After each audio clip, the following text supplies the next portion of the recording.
নমস্কার, good afternoon students. তো দেখো আজকের ক্লাসের টপিক তোমাদের কি রয়েছে। দেখো এখানে লেখা আছে, তাই না? স্ক্রিন তোমাদের স্ক্রিন আমি স্ক্রিন শেয়ার করেছি। তো সেখানে তোমরা দেখতে পাচ্ছ লেখা রয়েছে প্রচ্ছায়া ও উপছায়া, আমরা অ্যান্ড পেনাম্বরা। ঠিক আছে, এটা হচ্ছে আজকে তোমাদের ক্লাসের টপিক। তো এটা সম্পর্কে যা যা জানা দরকার সেগুলো আমি তোমাদেরকে বোঝাবো বা বলবো। তাছাড়া যদি কোনো রকম কিছু মনে প্রশ্ন আসে বা কোনো ডাউট আসে, সেটা কিন্তু অবশ্যই তোমরা আমাকে জিজ্ঞাসা করে নেবে, ঠিক আছে? ওকে, তাহলে আমরা কি করব? তাহলে আমরা এই ক্লাসটা শুরু করার আগে প্রচ্ছায়া ও উপছায়া সম্পর্কে ক্লাসটা শুরু করার আগে আমরা প্রথমেই কি করব, একটা উক্তি পড়ে নেব। একজন ব্যক্তির, মহান ব্যক্তির একটা উক্তি আমরা পড়ে নেব। দেখি উক্তিটি কি রয়েছে।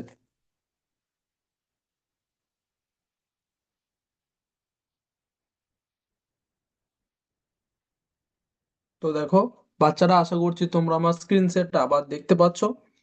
এখানে একজন মহান ব্যক্তির ছবি রয়েছে। তিনি হলেন কে? স্বামী বিবেকানন্দ। স্বামী বিবেকানন্দ, ঠিক আছে? তিনি একজন মহান ব্যক্তি, ঠিক আছে? এরপর তিনি একটা উক্তি এখানে করেছেন, একটা উক্তি তিনি বলেছেন। সেই উক্তিটি সম্পর্কে আমরা একটু জানবো। বলছে, সব সময় অন্যের কল্যাণ করার চেষ্টা করো, দেখবে ঈশ্বর নিজে থেকেই তোমার কল্যাণ করেছেন। বুঝতে পারছো? বলছে সব সময় অন্যের কল্যাণ করার চেষ্টা করো, দেখবে ঈশ্বর নিজে থেকেই তোমার কল্যাণ করেছেন। এই উক্তিটিকে একটু আমরা ব্যাখ্যা করে নেব, যে সহজ ভাষায় আমরা একটু ব্যাখ্যা করে নেব যে বিবেকানন্দ কেন এই উক্তিটি করেছেন, বা এই উক্তিটির মাধ্যমে আমাদেরকে তিনি কি বার্তা বা কি বোঝাতে চেয়েছেন, বা কি বার্তা দিতে চেয়েছেন। ঠিক আছে, সেটা একটু আমরা জেনে নেবো একটা ব্যাখ্যার সাহায্যে। আমি ব্যাখ্যাটা করছি, তোমরা একটু শুনবে এবং ভালো করে বোঝার চেষ্টা করবে। বুঝতে না পারলে অবশ্যই জিজ্ঞাসা করবে। বলছে, এই কথাটির মানে সব সময় অন্যের কল্যাণ করার চেষ্টা করো, দেখবে ঈশ্বর নিজে থেকেই তোমার কল্যাণ করেছেন। এই যে এই কথাটির মানে হলো, আমাদের সব সময় ভালো কাজ করতে হবে এবং অন্যদের সাহায্য করতে হবে। তো এই কথাটার মেন ভাবই হচ্ছে কি, অর্থাৎ মূল অর্থ কি হচ্ছে, আমাদের সব সময় ভালো কাজ করতে হবে এবং অন্যদের সাহায্য করতে হবে। যখন আমরা কাউকে কষ্টে দেখে সাহায্য করি, অর্থাৎ কেউ কষ্ট পাচ্ছে তাকে দেখে আমরা যদি সাহায্য করি, কারোর সঙ্গে ভালোভাবে কথা বলি বা কাউকে কিছু শেখাই মানে শিক্ষা দিই, তখন আমরা ভালো মানুষ হয়ে উঠি। ঈশ্বর খুশি হন যখন আমরা ভালো কাজ করি। ঠিক আছে, ঈশ্বর কখন খুশি হন? যখন আমরা ভালো কাজ করি। তিনি সব সময় সরাসরি আমাদের সামনে এসে কিছু দেন না, কিন্তু কোনোদিন হয়েছে যে ভগবান বা ঈশ্বর বা যেই হোক না কেন, ঠিক আছে, এসে সামনে চলে এসছে, দিয়ে যেটা চাইছি সেটা দিচ্ছে? এটা কল্পনাতে হয়, তাই না? এটা তাই বলছে যে ঈশ্বর সব সময় সরাসরি আমাদের সামনে এসে কিছু দেন না, কিন্তু ভালো কাজের ফল ভালোভাবেই ফিরে আসে। কিন্তু তুমি যদি ভালো কাজ করো, তার ফল কিন্তু ভালোভাবেই তোমার কাছে একদিন না একদিন ফিরে আসবে। এটাই এখানে বলতে চেয়েছেন। আরো বলছে, যেমন ও একটা উদাহরণ দিয়ে বলছে, আমরা যদি কাউকে সাহায্য করি, পরে যখন আমাদের সাহায্য দরকার হবে, তখন কেউ না কেউ আমাদের পাশে পাশে দাঁড়াবে। ঠিক আছে, যদি আমরা আজকে কাউকে সাহায্য করি, যখন আমাদের ঘুরিয়ে নিজের যখন আবার কখনো সাহায্যের দরকার পড়বে, আমি বিপদে পড়বো, সাহায্যের দরকার পড়বে, তখন কি হবে? কেউ না কেউ এসে আমাদেরকে কিন্তু সাহায্য করবে। ঠিক আছে, ঈশ্বর পাঠাবে তাকে। ঠিক আছে, উদাহরণ উদাহরণ বলছে, একটা সুন্দর উদাহরণ দিয়ে বলি। রাহুল, একটা ছেলের নাম রাহুল, তার বন্ধুকে পড়া বুঝিয়ে দেয়। সে পড়া বুঝতে পারে না, তার বন্ধুটা তাকে পড়া বুঝিয়ে দেয়। কিছুদিন পরে পরীক্ষার আগে রাহুল অসুস্থ হয়ে পড়ে। কিন্তু কি হলো, পরীক্ষার আগে রাহুল অসুস্থ হয়ে পড়লো এবং সে কি করতে পারলো না, স্কুল আসতে পারলো না এবং পড়াগুলো বুঝতে পারলো না। তখন সেই বন্ধু এসে রাহুলকে সাহায্য করে। তখন কি হলো, তখন যে বন্ধুকে সে সাহায্য করেছিল রাহুল এক সময়, সেই বন্ধুটাই তার বাড়ি এসে তাকে পড়াগুলো বুঝিয়ে দিয়ে সাহায্য করলো। এভাবেই ভালো কাজ করলে ভালো ফল পাওয়া যায়। ঠিক আছে, তাই আমাদের মনে রাখতে হবে, কি মনে রাখতে হবে, এই মেন কথাটা মনে রাখতে হবে যে ভালো কাজ করো, অন্যের উপকার করো, তাহলেই তোমার জীবনেও ভালো জিনিস আসবে। খুব সুন্দর একটা কথা, যে ভালো কাজ করো, অন্যের উপকার করো, তাহলেই তোমার জীবনেও ভালো জিনিস আসবে। ঠিক আছে, অর্থাৎ মানুষের উপকার উপকার করো। তাহলে এটা ছিল কিন্তু এই উক্তিটির অর্থ বা ব্যাখ্যা বলতে পারো। ঠিক আছে, আশা করছি বুঝতে পারলে। এরপর আমরা কি করব, এরপর আমরা আমাদের যে মেন টপিক প্রচ্ছায়া ও উপছায়া, এখানে চলে যাব। আমরা অ্যান্ড পেনাব্রা। ঠিক আছে, তাহলে এটা হচ্ছে টপিক। প্রথমে লেখা রয়েছে বাংলা এবং ইংরেজিতে। দেখি নেক্সট পেজে কি রয়েছে। ছায়া কি, হোয়াট ইজ শ্যাডো? প্রশ্ন হচ্ছে ছায়া কি, হোয়াট ইজ শ্যাডো? তোমরা বলো তো ছায়া জিনিসটা কি? তোমরা ছায়া দেখেছো? অবশ্যই তোমরা ছায়া দেখে থাকবে। ঠিক আছে, ছায়া কি? যেখানে আলো পৌঁছায় না, অর্থাৎ আলো পৌঁছতে পারছে না, সেটাই অন্ধকার জায়গা, সেটাই ছায়া, তাই না, সহজ ভাষায় বলতে গেলে। কিন্তু এখানে আমরা একটু ভালোভাবে জানবো ছায়া জিনিসটা কি। এখানে লেখা রয়েছে আলো সরল লেখায় চলে। তাহলে এখানে বুঝতে পারলাম না, এগুলো ছোট ছোট হিন্টস দিয়ে বোঝানো রয়েছে বা লেখা আছে, আমি তোমাদেরকে সেটাই বড় করে সহজ ভাষায় বোঝাবো। When light is blocked by an opaque object, shadow is formed. ঠিক আছে, দেখি কি বলছে। বলছে আলো সাধারণত সরল রেখায় চলাচল করে। আলো সাধারণত সরল রেখায় চলাচল করে, মানে সোজা পথে যায়। আলো সবসময় সোজা পথে চলে। যখন কোনো অস্বচ্ছ বস্তু আলোর পথে বাধা দেয়, তখন বস্তুর পেছনে আলো পৌঁছাতে পারে না। আলো সোজা পথে যাচ্ছে, তার মাঝে কোনো একটা অস্বচ্ছ বস্তু চলে এলো, তখন আলোটা কিন্তু সে অস্বচ্ছ বস্তুকে পেরিয়ে যেতে পারে না। ঠিক আছে, এই কারণে কি হয়, যে অন্ধকার অংশ তৈরি হয়। অর্থাৎ অস্বচ্ছ বস্তুটা চলে এলো লাইটের মাঝখানে, তো তার কারণে একটা অন্ধকার অংশ তৈরি হয়, তাকে ছায়া বলা হয়। এই ছায়ার দুটি প্রধান অংশ আছে, একটা হচ্ছে প্রচ্ছায়া আর একটা হচ্ছে উপছায়া। এরপর একটা সিমুলেশনের সাহায্যে এখনই আমি তোমাদের দেখাবো যে কিভাবে ছায়া গঠিত হয়, কিভাবে একটা অস্বচ্ছ বস্তু লাইটের মাঝখানে চলে এলে ছায়া গঠিত হয়। দেখি, দেখে নি তাহলে।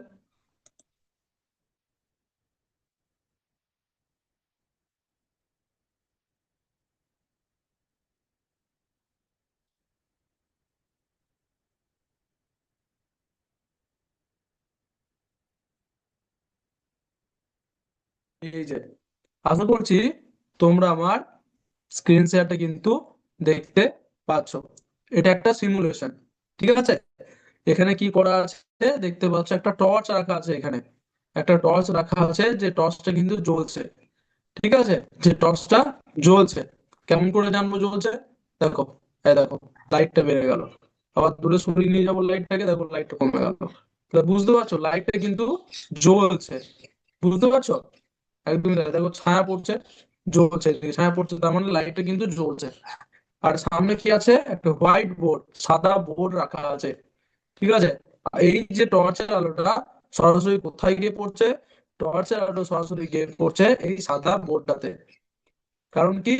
কারণ টর্চটা এই বোর্ডের সোজাসুজি রাখা আছে, সরল রেখায় রাখা আছে। আর আমরা জানি কি, যে আলো সবসময় সবসময় সরল রেখা বরাবর চলে। কিন্তু টর্চটাকে যদি আমি অন্য দিকে রেখে দিতাম, তাহলে কি এখানে আলো দেখা যেত? দেখা যেত না। যেহেতু এই টর্চটা আর বোর্ডটার, হোয়াইট বোর্ডটার বা সাদা বোর্ডটার একদম সামনে রাখা আছে, তাই কিন্তু আলোটা একদম এই হোয়াইট বোর্ডে এসে পড়ছে। এবার তোমাদের আমি দেখাবো যে কিভাবে এই লাইট এবং হোয়াইট বোর্ড, সাদা বোর্ডের মাঝখানে যদি একটা অস্বচ্ছ বস্তুকে আমি নিয়ে আসি। অস্বচ্ছ বস্তু মানে তোমরা আশা করছি জানো, যে বস্তুর মধ্যে দিয়ে আলো চলাচল করতে পারে না, যেমন কাঠ, লোহা, এরকম। ঠিক আছে, আর স্বচ্ছ বস্তু কোনগুলো? যার ভিতর দিয়ে বা যেসব পদার্থের বা বস্তুর ভেতর দিয়ে আলো চলাচল করতে পারে, তাদেরকে বলা হচ্ছে স্বচ্ছ বস্তু। যেমন কাঁচ, জল, এগুলোর ভেতর দিয়ে কিন্তু আলো চলাচল করতে পারে। এবার তাহলে আমরা জানবো আজকে অস্বচ্ছ বস্তু। অস্বচ্ছ বস্তু মানে কোনটা জানলাম? কাঠ, লোহা, যেগুলোর ভেতর দিয়ে কিন্তু আলো চলাচল করতে পারে না। তাহলে এখানে একটা আমরা কাঠের অংশ নিয়েছি বা কাঠের গুঁড়ি নিয়েছি, যেটাকে কি করব, একটা অস্বচ্ছ অস্বচ্ছ একটা বস্তু। ঠিক আছে, তাহলে এই অস্বচ্ছ বস্তুটাকে এই লাইট অর্থাৎ এই আলোটার এবং হোয়াইট বোর্ডটার মাঝখানে নিয়ে আসবো, দিয়ে দেখবো যে কিভাবে একটা অস্বচ্ছ বস্তু আলোর মাঝখানে এলে ছায়া তৈরি করে। দেখো, আস্তে আস্তে আমি দেখাচ্ছি। দেখো, যখনই আমি এই অস্বচ্ছ বস্তুটাকে অর্থাৎ কাঠটাকে এই আলো অর্থাৎ টর্চের এবং সাদা বোর্ডের মাঝখানে নিয়ে এলাম, তখন কি হলো, একটা এই অস্বচ্ছ বস্তুটার বা এই কাঠটার একটা ছায়া কিন্তু এই হোয়াইট বোর্ড বা সাদা বোর্ডে এসে পড়লো। ঠিক আছে, কেন পড়লো? কারণ হচ্ছে আলো সরল রেখা বরাবর যায়, আর সরল রেখা বরাবর যায় এই কারণেই আলো এই অস্বচ্ছ বস্তুকে টপকে যেতে পারছে না। অস্বচ্ছ বস্তুতে আলো কিছুটা আটকে যাচ্ছে, এবং যেহেতু আটকে যাচ্ছে, তাই এই জায়গাটা যতটা জায়গায় অস্বচ্ছ বস্তু নিয়েছে আলোটার অংশে, ততটা এই এখানে সাদা বোর্ডে কি হচ্ছে, অস্বচ্ছ বস্তু ছায়া পড়েছে। ঠিক এইভাবেই কিন্তু ছায়া সৃষ্টি হয়। আবার যদি টর্চটাকে দেখো কাছে নিয়ে যায়, ছায়াটা বড় হবে। যদি দূরে নিয়ে যায়, ছায়াটা কিন্তু ছোট হবে। কাছে নিয়ে যায় বড় হবে, দূরে নিয়ে যায় ছোট হবে। তাহলে বুঝতে পারছো? এইভাবে কিন্তু যখন একটা অস্বচ্ছ বস্তুকে ঠিক এইভাবে একটা আলোর সামনে কোনো অস্বচ্ছ বস্তু চলে আসে, যখন আলোটা সরলরেখা বরাবর যাচ্ছে, তখন কি হয়, এইভাবে কি সৃষ্টি হয়, ছায়ার সৃষ্টি হয়। এইভাবে কিন্তু সূর্যগ্রহণ, চন্দ্রগ্রহণ এগুলো কিন্তু ঘটে থাকে। এগুলো কিন্তু আলোর কিসের জন্য? সরলরৈখিক অর্থাৎ সোজা পথে বা সরল রেখা বরাবর চলাচলের জন্য ঘটে থাকে। ঠিক আছে, বেশ, তাহলে আশা করছি সিমুলেশনটা বুঝতে পারলে যে ছায়া কিভাবে সৃষ্টি হচ্ছে। Very good. এরপর আমরা আবার চলে আসবো প্রেজেন্টেশনটাতে। ঠিক আছে, And দেখো, এখানে রয়েছে, তাহলে ছায়া কি বুঝতে পেরেছো তোমরা? আশা করছি বুঝে গেছো। ঠিক আছে, এরপর আমরা চলে আসবো নেক্সট পেজ, 3 নম্বর পেজ। রয়েছে প্রচ্ছায়া কি, আমরা প্রচ্ছায়া। এখানে লেখা আছে পূর্ণ অন্ধকার অংশ, কমপ্লিটলি ডার্ক রিজিয়ন হোয়ার নো লাইট রিচেস। অর্থাৎ প্রচ্ছায়া কাকে বলে? প্রচ্ছায়া কাকে বলে না, প্রচ্ছায়া হলো ছায়ার সবচেয়ে গাঢ় ও সম্পূর্ণ অন্ধকার অংশ। ছায়ার আমি বলেছিলাম দুটো ভাগ আছে, একটা হচ্ছে প্রচ্ছায়া, যেটাকে বলা হচ্ছে ইংরেজিতে আমরা, আর একটা হচ্ছে উপছায়া, যেটাকে ইংরেজিতে বলা হচ্ছে পেনাম্বরা। ঠিক আছে, তাহলে প্রথমে আমরা প্রচ্ছায়া জানবো, তারপরে আমরা উপছায়া জানবো। তাহলে প্রচ্ছায়াটা প্রথমে জেনে নিই। প্রচ্ছায়া হচ্ছে পূর্ণ অন্ধকার অংশ, অর্থাৎ ছায়ার সবচেয়ে গাঢ় ও সম্পূর্ণ অন্ধকার অংশ হচ্ছে প্রচ্ছায়া।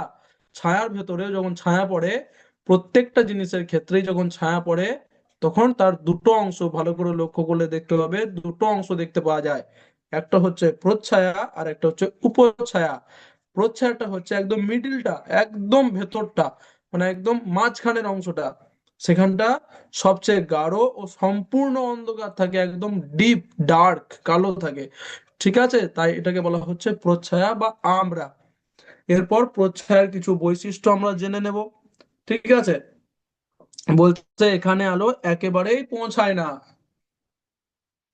বৈশিষ্ট্য প্রচ্ছায়ার 1 নম্বর বৈশিষ্ট্য হচ্ছে এখানে আলো একেবারেই পৌঁছাতে পারে না। ছায়ার এই অংশটাতে, প্রচ্ছায়ার অংশটাতে আলো একেবারেই পৌঁছাতে পারে না। 2 নম্বর বলছে প্রচ্ছায়া অংশে বস্তু স্পষ্টভাবে দেখা যায় না, অর্থাৎ বস্তুটা কি বস্তু সেটা কিন্তু এই প্রচ্ছায়া অংশে একদমই দেখা যায় না। যে বস্তুটা কি, কাঠ না লোহা নাকি, ঠিকভাবে বোঝা যায় না। 3 নম্বর বৈশিষ্ট্য, সাধারণত বিন্দু আলোক উৎস হলে প্রচ্ছায়া বেশি পরিষ্কার হয়। তাহলে বলছে যখন প্রচ্ছায়া কখন পরিষ্কার হয়, মানে ভালো প্রচ্ছায়া কখন বোঝা যায়, যখন আলোক উৎসটা বিন্দু আলোক উৎস হবে, অর্থাৎ ছোট কোনো আলো, ছোট কোনো টর্চ বা ছোট কোনো বিন্দু থেকে আলোটা বেরোবে, ঠিক আছে, সেটাকে বলছে বিন্দু আলোক উৎস। সেটাকে তখন এই বিন্দু আলোক উৎস থেকে কিন্তু প্রচ্ছায়া বেশি পরিষ্কার হয়।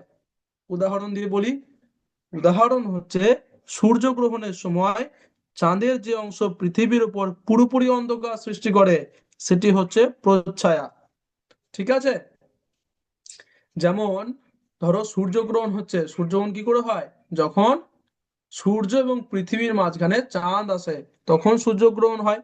তাহলে সূর্যগ্রহণের সময় যে চাঁদের যে অংশ, চাঁদের একটা অংশ পৃথিবীর ওপর পুরোপুরি অন্ধকার সৃষ্টি করে, অর্থাৎ সূর্যের আলোকে পৃথিবীতে আসতে দেয় না, চাঁদের অংশটা, তো তখন একটি অন্ধকার সৃষ্টি হয়, আমরা সূর্যকে দেখতে পাই না, চারিদিকে অন্ধকার হয়ে যায়, সেটি হচ্ছে প্রচ্ছায়া।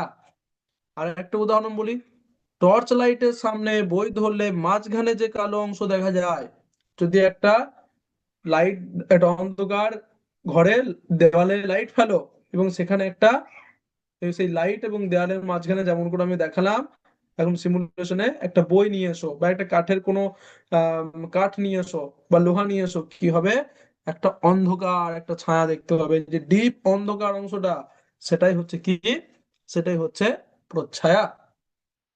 ঠিক আছে, ওকে, তাহলে প্রচ্ছায়া বুঝতে পারলে। এরপর আমরা চলে যাব উপছায়া, পেনাম্বরা।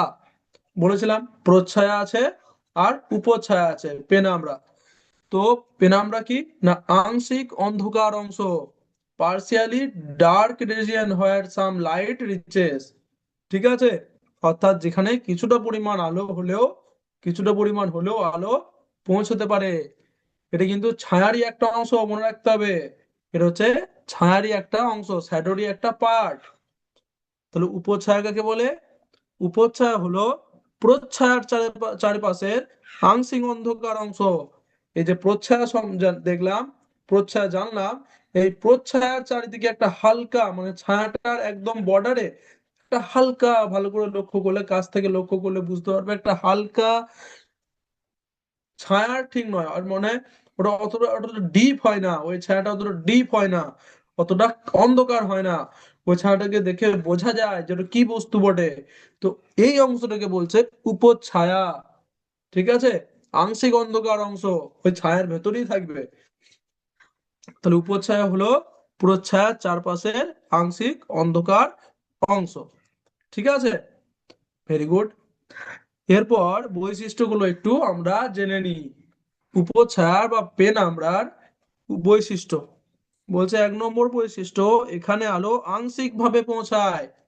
ঠিক আছে, এখানে আলো কিভাবে পৌঁছায়, আংশিক ভাবে পৌঁছায়, সরি, অর্থাৎ খুব অন্ধকার হয় না, আলো একটু হলেও পৌঁছাতে পারে এই অংশটাতে, ছায়ার এই অংশটাতে একটু হলেও আলো পৌঁছায়, আংশিক, অল্প। ঠিক আছে, তাই এটাকে বলা হচ্ছে, এটা হচ্ছে উপচ্ছায়ার একটা বৈশিষ্ট্য। 2 নম্বর হচ্ছে উপচ্ছায়া অংশে বস্তু হালকা দেখা যায়।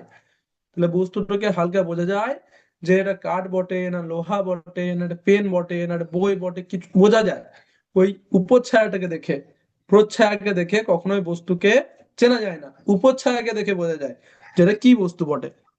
ঠিক আছে, তাহলে 2 নম্বর হয়ে গেল যে উপচ্ছায়া অংশে বস্তু হালকা দেখা যায় বা বোঝা যায়। 3 নম্বর বলছে সাধারণত বিস্তৃত আলোক উৎস হলে উপচ্ছায়া তৈরি হয়। কোন ক্ষেত্রে উপচ্ছায়া ভালো গঠিত হয়, না যখন বিস্তৃত আলোক উৎস থাকে, যেমন সূর্য থেকে আসা আলো বা বড় টর্চ থেকে আসা আলো বা বড় অংশ থেকে একটা যখন আলো এসে পড়বে তখন কিন্তু উপচ্ছায়া খুব ভালোভাবে গঠিত হতে পারবে। ঠিক আছে, বিন্দু আলোক উৎস থেকে কিন্তু উপচ্ছায়া গঠিত ভালো হয় না, মনে থাকবে, বিন্দু আলোক উৎস থেকে কিন্তু প্রচ্ছায়া ভালো গঠিত হয়, আর উপচ্ছায়া গঠিত হয় বিস্তৃত আলোক উৎস থেকে। বিস্তৃত আলোক উৎস মানে যেখানে অনেকটা আলো আসছে, যে যে উৎস থেকে, যেমন সূর্য থেকে অনেক আলো আসে, তো সেসব ক্ষেত্রে উপচ্ছায়া ভালো গঠিত হয়। তাই রোদের আলোতে যদি দাঁড়াও, উল্টো করে সূর্যের উল্টো দিকে যদি দাঁড়াও কি হবে, যে একটা আমাদের ছায়া পড়বে আমাদের মানুষের শরীরে, সে ছায়াতে কিন্তু উপচ্ছায়া ভালো তোমরা লক্ষ্য করতে পারবে।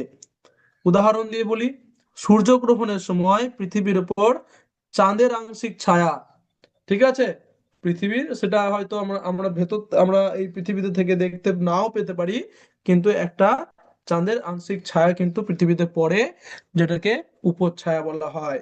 টিউবলাইটের আলোতে কোনো বস্তু রাখলে চারপাশে হালকা ছায়া দেখা যায়। টিউবলাইট মানে বড় টিউবলাইট, ছোট ছোট বাল্ব গুলো নয়, বড় টিউবলাইটে যখন কিছু রাখা হয় সামনে বা আমাদের ছায়া যখন পড়ে সেখানে কিন্তু উপচ্ছায়া লক্ষ্য করা যায়। তাহলে উপচ্ছায়া কি বুঝতে পারলে? ওকে, ভেরি গুড। এবার নেক্সট পেজে দেখে নি কি রয়েছে।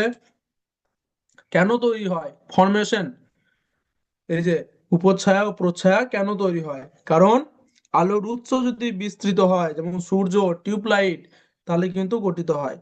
আর বস্তু আলোর সব রশ্মিকে একসাথে আটকাতে পারে না। কোন একটা বস্তু যখন আলোর, যেমন একটা টর্চের সামনে যখন কাঠ রাখলাম, তখন সব আলোটাকে কিন্তু সেই কাঠটা আটকাতে পারে না, কিছু অংশ বেরিয়ে যায়, তখন উপচ্ছায়া তৈরি হয়।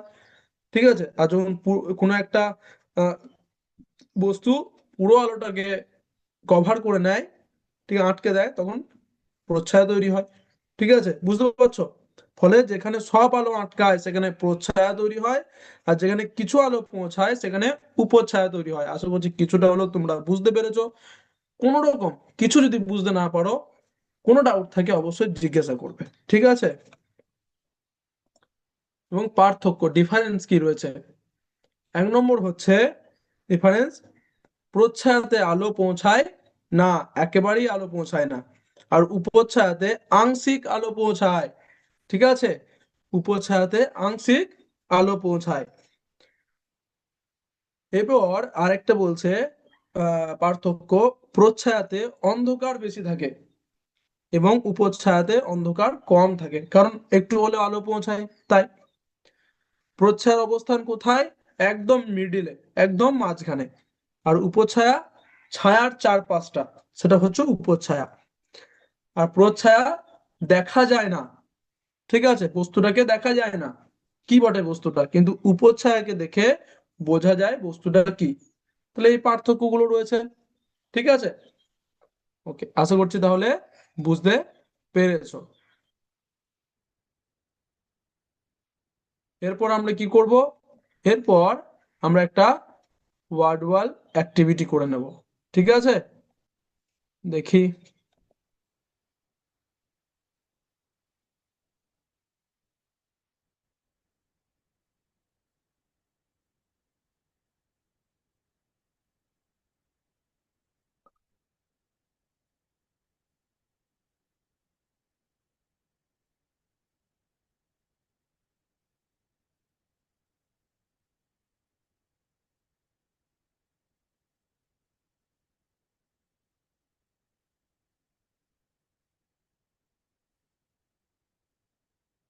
এক মিনিট।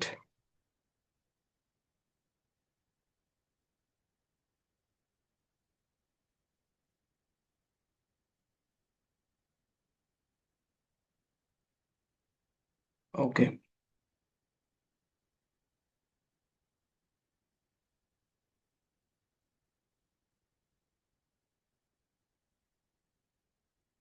এই যে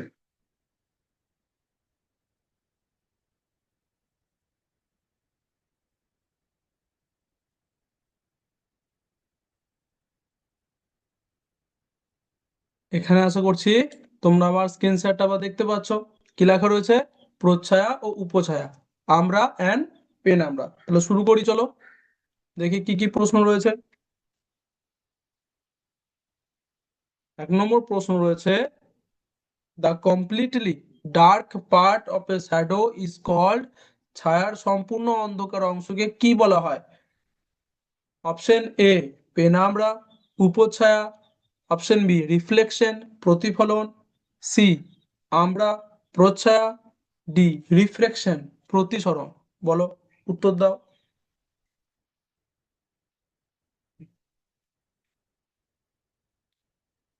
তো এটার উত্তর হবে অপশন সি, প্রচ্ছায়া। ঠিক আছে, একদম ঠিক। পরের প্রশ্ন দেখি কি রয়েছে। In which part of the shadow does no light reach? ছায়ার কোন অংশে আলো একেবারেই পৌঁছায় না? অপশন এ উপচ্ছায়া, অপশন বি প্রচ্ছায়া, অপশন সি প্রতিচ্ছবি, ডি পর্দা। বলো তো কোনটাতে? ইংরেজিগুলোও লেখা আছে, ঠিক আছে? তো কোন অংশে আলো একেবারেই পৌঁছায় না? এটারও উত্তর হচ্ছে অপশন বি প্রচ্ছায়া। ঠিক আছে, একদম ঠিক। পরের প্রশ্ন দেখে নি। The partially dark region around the আমরা ইজ কল্ড। প্রচ্ছায়ার চারপাশের আংশিক অন্ধকার অংশকে কি বলা হয়? চারপাশে চারপাশে যে অংশ সেটাকে কি বলা হয়? অপশন এ প্রচ্ছায়া, বি উপচ্ছায়া, সি ছায়া, ডি প্রতিফলন। বলো তো কি হবে এর উত্তর? এর উত্তর হবে অপশন বি উপচ্ছায়া। একদম ঠিক। নেক্সট প্রশ্ন।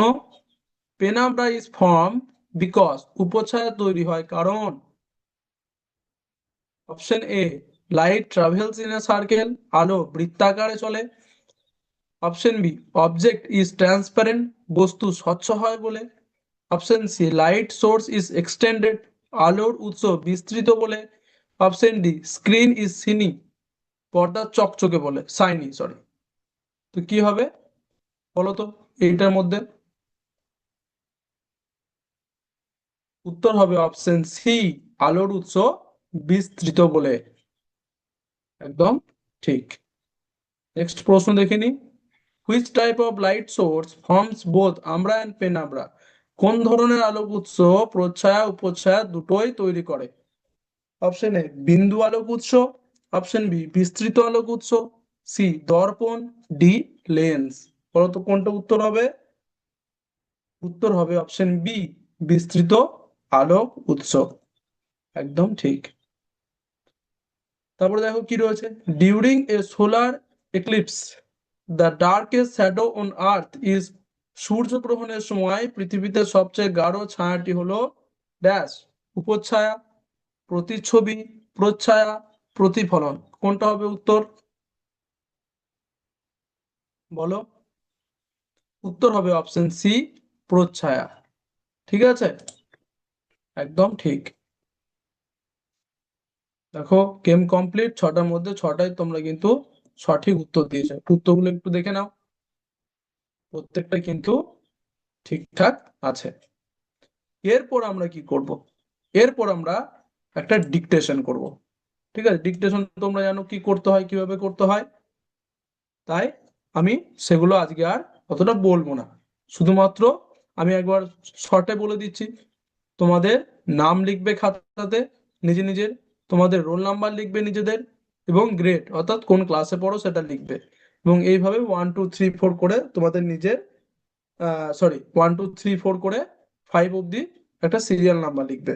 আমি একটা করে তোমাদের ডিকটেশন বলবো, বাংলাতে বলবো ইংরেজিতে বলবে, যে যেটা পারবে সেটা লিখবে। ঠিক আছে, বাংলাতে লিখলে সব করে বাংলায়, ইংরেজিতে লিখবে না। আর ইংরেজিতে লিখলে প্রত্যেকটা ইংরেজিতে, বাংলাতে লিখবে না। তাহলে চলো শুরু করি। 1 নম্বর লেখো। 1 নম্বর ইংরেজিতে হচ্ছে শ্যাডো, বাংলায় ছায়া। ইংরেজিতে শ্যাডো, বাংলায় ছায়া। ইংরেজিতে শ্যাডো, বাংলায় ছায়া।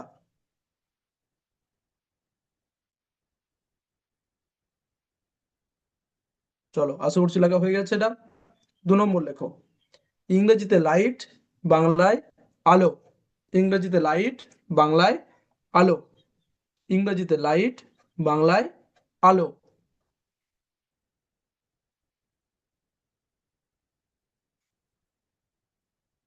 2 নম্বর হয়ে গেছে। 3 নম্বর লেখো। 3 নম্বর হচ্ছে আমরা, বাংলায় প্রচ্ছায়া। ইংরেজিতে আমরা, বাংলায় প্রচ্ছায়া। ইংরেজিতে আমরা, বাংলায় প্রচ্ছায়া। আশা করছি 3 নম্বরটা হয়ে গেছে। 4 নম্বর লেখো। 4 নম্বর হচ্ছে ইংরেজিতে পেন আমরা, বাংলায় উপচ্ছায়া। ইংরেজিতে পেন আমরা, বাংলায় উপছায়া, ইংরেজিতে পেন আমব্রা, বাংলায় উপছায়া। হয়ে গেছে 4 নম্বরটা। 5 নম্বর লেখো, ইংরেজিতে সান, বাংলায় সূর্য, ইংরেজিতে সান, বাংলায় সূর্য, ইংরেজিতে সান, বাংলায় সূর্য। তো আশা করছি 5টাই ডিকটেশন তোমরা লিখে ফেলেছো। এরপর তোমাদের কি করতে হবে, তোমাদের টিচার্সদের বলবে এই যে তোমরা খাতাতে লিখলে ডিকটেশন বা শ্রুতি লিখন গুলো, সেগুলো ফটো তুলে আমাদের ওয়েস্ট বেঙ্গল যে বিদ্যাশক্তি গ্রুপ আছে সেখানে পাঠিয়ে দিতে। ঠিক আছে? এবং আশা করছি তোমরা ক্লাসটা বুঝতে পেরেছো, ভালো লেগেছে। কোনো যদি ডাউট থাকে, প্রশ্ন থাকে অবশ্যই জিজ্ঞাসা করবে। তো আজকের ক্লাস এতটাই অবধি। Thank you. জয় বিদ্যাশক্তি, জয় হিন্দ, জয় ভারত।